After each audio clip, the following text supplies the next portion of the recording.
রাজনৈতিক কার্যকলাপ, বেশি কোনো রাজনৈতিক দলকে আশ্রয় এবং তাদের কার্যকলাপ পর্যালোচনা করার জন্য বা চালানোর জন্য অফিস খুলে দেয়া, বাংলাদেশের মাটিতে বিভ্রান্তি এবং বিশৃঙ্খলা সৃষ্টি করা যায়, এটা ভারতীয়দের বা ভারতের দৈনন্দিন একটা চিন্তার অংশ।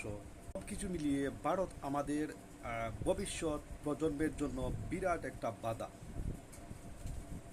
বুঝে ভারতকে শনাক্ত করতে পারেন বাংলাদেশের বর্তমান শত্রু এবং ভবিষ্যৎ শত্রু হিসেবে। কি বাংলাদেশকে নিয়ে যতটা ষড়যন্ত্র করবে, যেই লেভেলের ষড়যন্ত্র করবে, আমরা তাদেরকে সেই লেভেলের বয়কট করব। তার চেয়ে অ্যাডভান্স গিয়ে আমরা তাদের অর্থনীতিতে আঘাত করব। আমরা তাদের থেকে কোনো কোনো পণ্য কিনবো না। পণ্য প্রোডাক্ট দেখে দেখে বয়কট করতে হবে এবং রাষ্ট্রীয়ভাবে আমদানির উপর নিষেধাজ্ঞা দিতে হবে। কর্তৃত্ব বজায় রাখার জন্য বাংলাদেশকে নিয়ে সে সর্বোচ্চ ষড়যন্ত্র করবে তারা। এই ষড়যন্ত্র থেকে যদি বাঁচতে পারেন তাহলেই আমরা স্বনির্ভর সোনার বাংলাদেশ হবে, অন্যথায় নয়।